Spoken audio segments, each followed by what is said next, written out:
to the automated scanners set to detect weapons and offensive magic. Warmth swept over me, from head to toe and back up. When the light flashed green, I walked over to admire the fountain that was part of a memorial to the department's injured and fallen officers. It's in plain view of the main building entrance, just past the main bank of scanners, and about 5 yards to the right of the reception desk. The fountain is a set of 5 long, narrow steps of polished black marble, rising from a shallow pool filled with river rock to an 8-foot bronze statue of blind justice.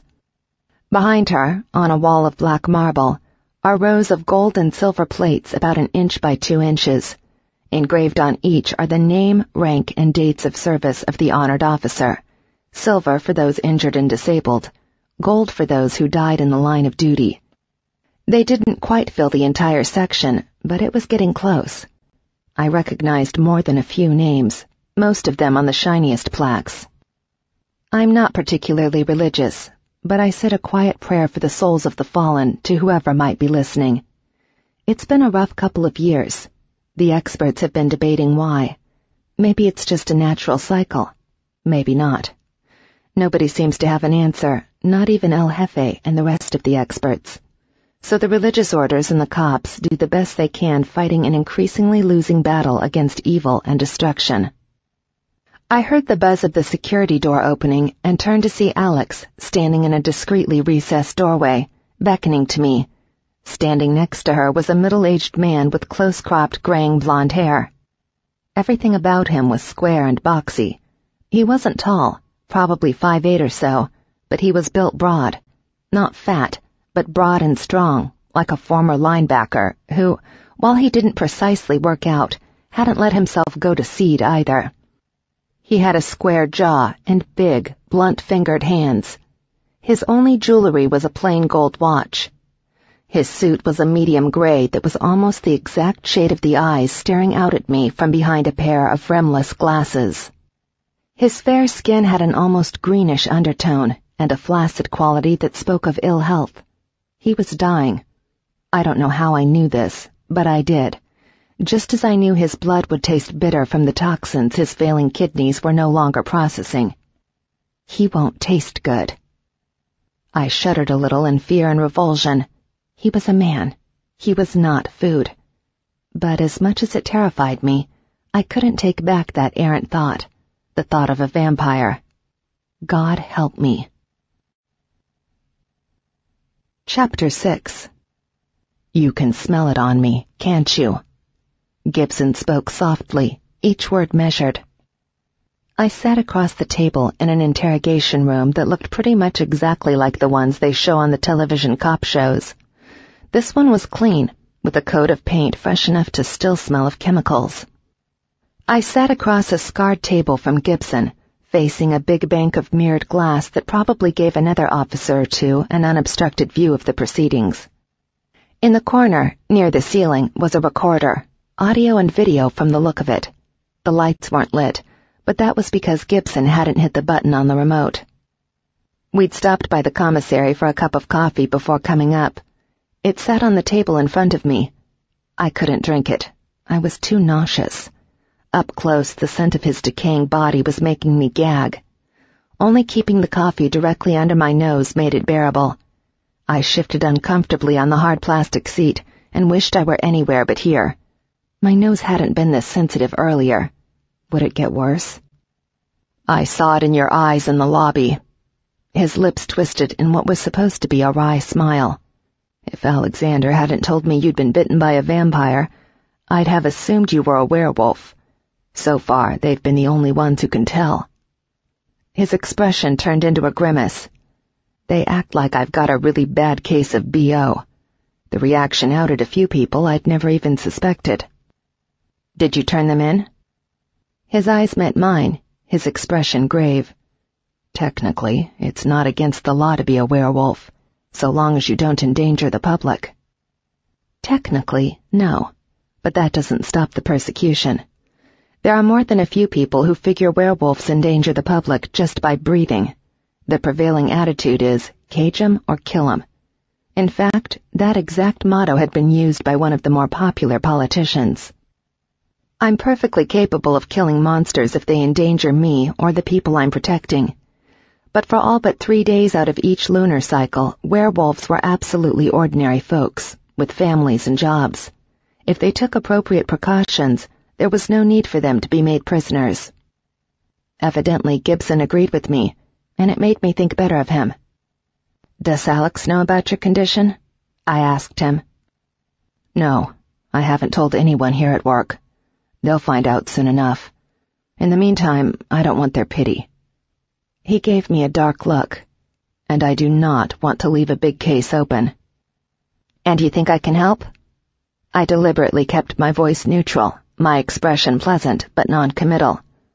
"What sort of case is it?" He didn't answer. "What do you remember from last night?" "Not a damned thing. I've lost all of yesterday." I sighed. It was bats, so I'm assuming the attack took place after dark. And I'm still alive, so I figure it took place just a few minutes before my rescuers showed up. But those are just guesses based on logic. I'm a complete blank from yesterday morning until I woke up strapped to the zombie table in the university lab. He gave me a sharp look, and I sighed. I'm not lying. If only. I've been trying, struggling to find anything. But nope. Pisses me off, too. Because those few missing hours were some of the most important of my life. The stare he gave me seemed to drill into my brain. Finally he nodded. "All right." He reached into his pocket and pulled out a little black microcassette recorder. I wasn't surprised he was using one. Recent rulings had caused evidence to be thrown out because digital recording devices were too easy to manipulate magically, so the cops were back to using old-fashioned tape. Flipping the switch, he set the recorder on the table between us before reaching for the remote and turning on the camera. "All right, we'll start at the beginning. With your permission, I'll use a spell to prompt you on things that happened earlier in the day. We'll stop at sunset so as not to risk triggering any traumatic memories, but sometimes going through the mundane stuff first helps people remember more of the details of what happened." I nodded my agreement. "This is Detective Carl Gibson, badge number 45236, Santa Maria de Luna Police Department. It is 11 a.m. on October 14th. I only half listened as he droned on, giving all the details necessary to make the statement official. I'd done this before. I knew the drill. In just a few seconds, he'd ask me to state my name, address, and whether I was giving this statement of my own free will and volition and giving him permission to use a spell to elicit memories. I gave the appropriate answers. Slowly, patiently, he led me back through the previous day. I remembered a lot of it with crystal clarity. It was Vicky's birthday, and I had worked really hard to find her a super special present. "Good afternoon, Miss Graves. If you'll pull over to the guardhouse, we'll complete the inspection there."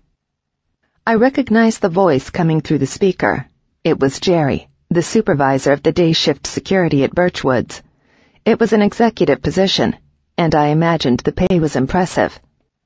It should be.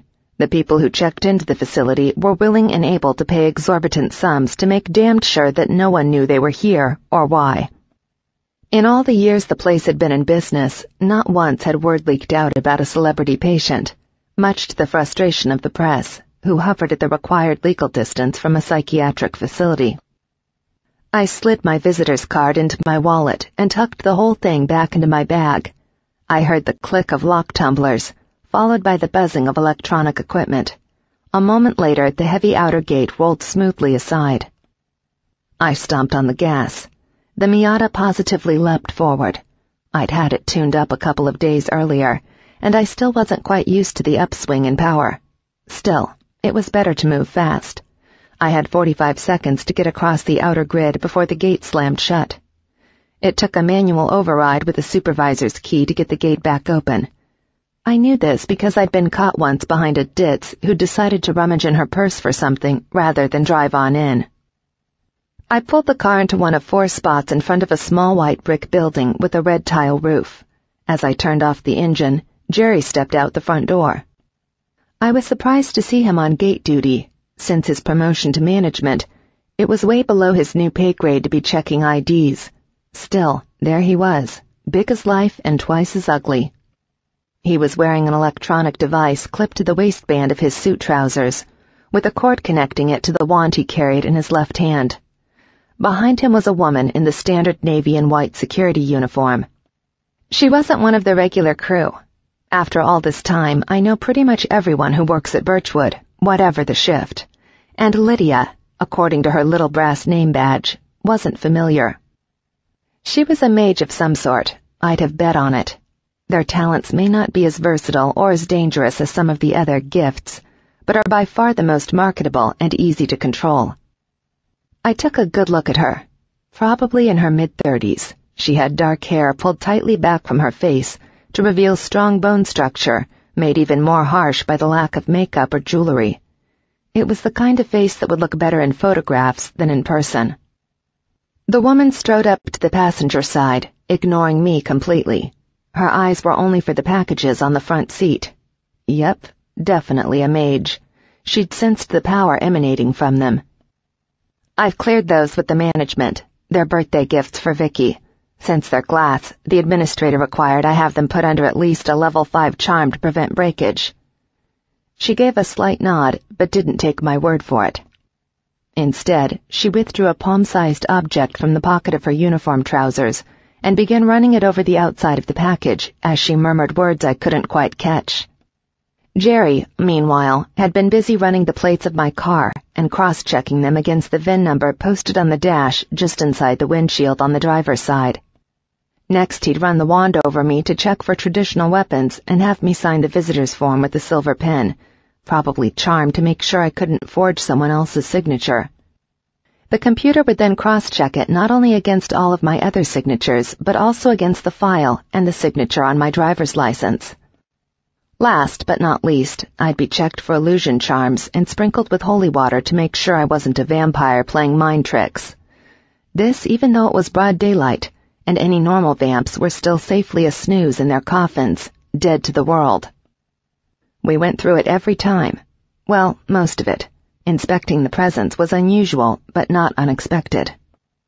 Since I visit 3 to 4 times a week, I've gotten pretty used to the whole rigmarole.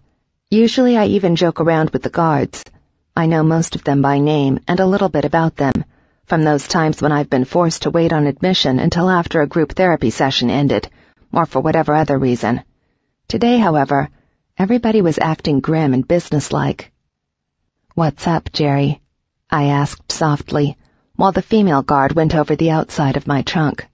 I wasn't sure he'd answer, even if she couldn't hear, but he might. "We've had an incident." My eyebrows shot up in surprise. I mean, there are prisons and government installations that don't have the kind of personal vetting programs they put people through to work here.